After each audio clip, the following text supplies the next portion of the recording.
নমস্কার বন্ধুরা, mix fusion সোমার পাকশালায় আপনাদের সবাইকে স্বাগত। আমি সোমা। আজকে আপনাদের জন্য মিষ্টির একটি রেসিপি নিয়ে এসে হাজির হয়েছি। এটি মিষ্টি, অথচ কিন্তু এতে চিনি, গুড়, বাতাসা, মিছরি কোনো কিছুই ব্যবহার করব না। তো আপনারা এই রেসিপিটি প্রথম থেকে শেষ পর্যন্ত দেখতে থাকুন। রেসিপিটি ভীষণই সুস্বাদু এবং স্বাস্থ্যকর। বয়স্ক থেকে বাচ্চারাও এই রেসিপিটি কিন্তু খেতে পারে। প্রত্যেকদিন যদি এই একটি করে রোল কোনো বাচ্চা বা বয়স্করা খায়, তো তাদের কিন্তু ইমিউনিটি পাওয়ার অনেকটাই বেড়ে যাবে।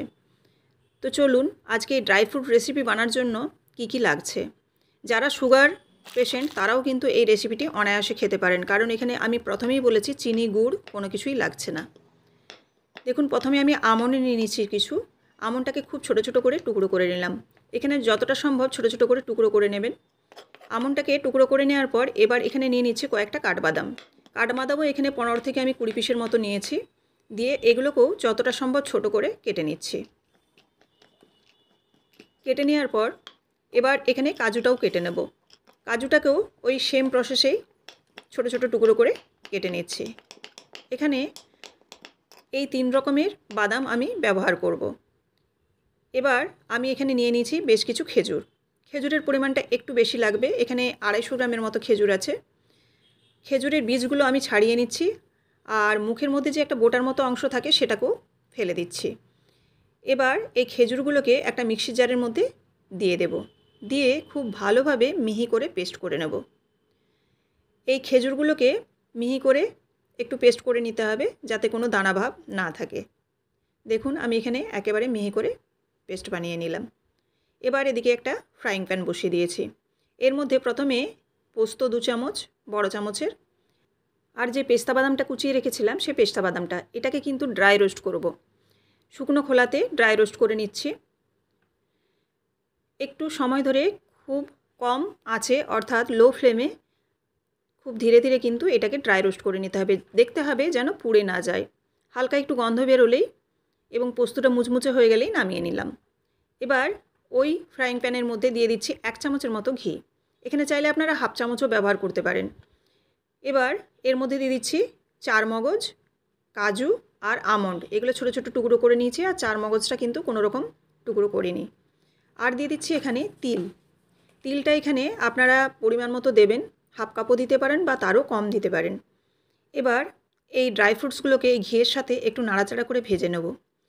এই ড্রাই ফ্রুটসগুলো ঘিয়ে ভাজলে কিন্তু ভীষণ ভালো একটা গন্ধ আসে, আর খেতেও কিন্তু খুব সুন্দর হয়। আর এই ড্রাই ফ্রুটসগুলোকেও লো ফ্লেমে খুব ধীরে ধীরে ভেজে নিতে হবে, যাতে পুড়ে না যায়। ব্যাস, এবার আমি এই ফ্রাইং প্যানের মধ্যে আরও দিয়ে দিচ্ছি 1 চামচের মতো ঘি। তারপর দিয়ে এর মধ্যে বেটে রাখা খেজুরটা দিয়ে দেবো। এখানে খেজুরটা দেওয়ার পর ঘিয়ের সাথে খুব ভালোভাবে নাড়াচাড়া করে একটু ভেজে নিতে হবে। খেজুরটা যেমন এদিকে ভাজা হবে, সেরকম কিন্তু অনেকটা পাকও হয়ে যাবে। এই পাকটা হলে কিন্তু রোলটা কাটার সময় খুব সুবিধা হবে। তো এইভাবে নাড়াচাড়া করে খেজুরটাকে ঘিয়ের সাথে ভালোভাবে মিশিয়ে নিচ্ছি। আগেই বলেছি এখানে কিন্তু আমি কোনো রকম চিনি, গুড়, বাতাসা, মিছরি কিছুই ব্যবহার করছি না। খেজুরের যে মিষ্টি আছে এই মিষ্টিতেই কিন্তু এই রোলটা হয়ে যাবে। আর দেখুন, খেজুরটা একটু নাড়াচাড়া করার পর এরকম কালারটা চেঞ্জ হয়ে যাবে। এবার এখানে আমি যে ড্রাই ফ্রুটসটা ঘি দিয়ে ভেজে রেখেছিলাম সেই ড্রাই ফ্রুটসটা কিন্তু এখানে ব্যবহার করছি। এখানে কিন্তু আমি পেস্তা বাদাম আর পোস্তটা রেখে দিয়েছি, এটা কিন্তু এর সঙ্গে মিশাইনি। আপনারা একটু খেয়াল করবেন, আর খেয়াল করে কিন্তু এটা দেবেন। পোস্ত এবং পেস্তা বাদামটা এর মধ্যে দিয়ে দেবেন না। আমি 4 মগজ, কাজু আর আমন্ড যেগুলো আমি ঘিয়েতে ভেজে রেখেছিলাম সেগুলো দিয়ে খুব ভালোভাবে নাড়াচাড়া করে আর একটু ভালোভাবে পাক করে নিলাম। আর যখন পাক হয়ে যাবে তখন একটা এরকম ডোয়ের আকার ধারণ করবে। এবার আমি এটা 10 মিনিটের মতো ঠান্ডা করতে দেব। তারপর যখন হালকা গরম থাকবে সেই অবস্থায় কিন্তু রোলটা বানাতে হবে। এবার দেখুন, আমি এই রোলটা বানিয়ে নিচ্ছি। রোলটা বানাবার পর এবার এই যে পেস্তা বাদামটা আর পোস্তটা ড্রাই রোস্ট করে রেখেছিলাম তার উপর রোল করব। এইভাবে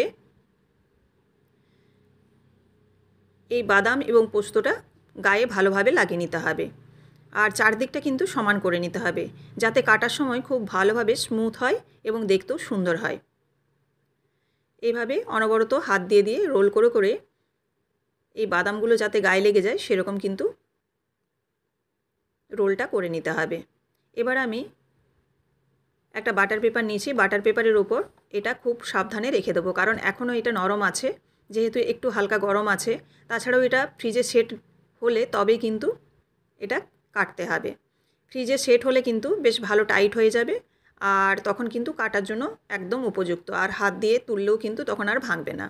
দেখুন বাটার পেপারটা দিয়ে খুব ভালোভাবে মুড়ে নিলাম, আর একটু ভালোভাবে হাত দিয়ে আরেকবার রোল করে নিচ্ছি। এবার এটা আপনারা ডিপ ফ্রিজে যদি রাখেন তাহলে আধ ঘন্টা রাখতে পারেন, আর যদি নর্মাল ফ্রিজে রাখেন তো 2 থেকে 3 ঘন্টার মতো রেখে দেবেন, তাহলেই কিন্তু সেট হয়ে যাবে। এবার ফ্রিজ থেকে আমি 2 ঘন্টা পর বের করছি, আমি নর্মাল ফ্রিজেই রেখেছিলাম। এবার 2 ঘন্টা পর দেখুন এটা একদম টোটালি সেট হয়ে গেছে, আর আগের থেকে কিন্তু একদমই শক্ত হয়ে গেছে। এবার আমি এটাকে ছুরি দিয়ে কেটে আপনাদের দেখাচ্ছি, দেখালেই বুঝতে পারবেন। একেবারে কিন্তু খুব একটা নরমও নয় আর ভীষণ শক্তও নয়। এইভাবে আপনারা ছুরি দিয়ে আপনাদের সাইজ মতো করে কেটে নেবেন। দেখুন কতটা সুন্দর হয়েছে। এইভাবে আপনারা বিনা চিনিতে বিনা গুড়ে এই মিষ্টি রেসিপিটি আপনারা বানিয়ে নিতে পারেন। বিশেষ করে যারা সুগার পেশেন্ট বা যারা চিনি কম খান তারা কিন্তু এই ড্রাই ফ্রুটস রোলটা বাড়িতে ইজিলি বানিয়ে নিতে পারেন। এটা বাজারে কিনতে গেলে কিন্তু অনেকটাই দাম পড়ে যায়, কিন্তু বাড়িতে বানালে তার 1/4 সেরকমভাবে খরচা পড়ে না। তো দেখুন একদম রেডি হয়ে গেছে ড্রাই ফ্রুটস রোল। তো আপনারাও এভাবে বানাবেন, আর এরকমই বিভিন্ন ধরনের রেসিপি পাওয়ার জন্য অবশ্যই চ্যানেলটিকে সাবস্ক্রাইব করে বেল বাটনটি প্রেস করে দেবেন। ভালো লাগলে অবশ্যই লাইক এবং কমেন্ট করবেন। আর আপনাদের যদি কোনো কিছু জিজ্ঞাসা থাকে বা রান্নার বিষয়ে যদি কোনো রকম আপনাদের কোনো কোশ্চেন থাকে তো আপনারা অবশ্যই আমাকে কমেন্টে জানাবেন। আপনারা কমেন্ট করলে আমার কিন্তু ভীষণই ভালো লাগে, কারণ আমার আরও উৎসাহ বাড়ে আপনাদের আরও নতুন নতুন রান্না করে কিছু দেখাবার। তো অবশ্যই আপনারা কমেন্ট করবেন। আবারও কাল আপনাদের সাথে দেখা হচ্ছে কোনো একটি রেসিপির সাথে। সবাই ভালো থাকবেন। ধন্যবাদ।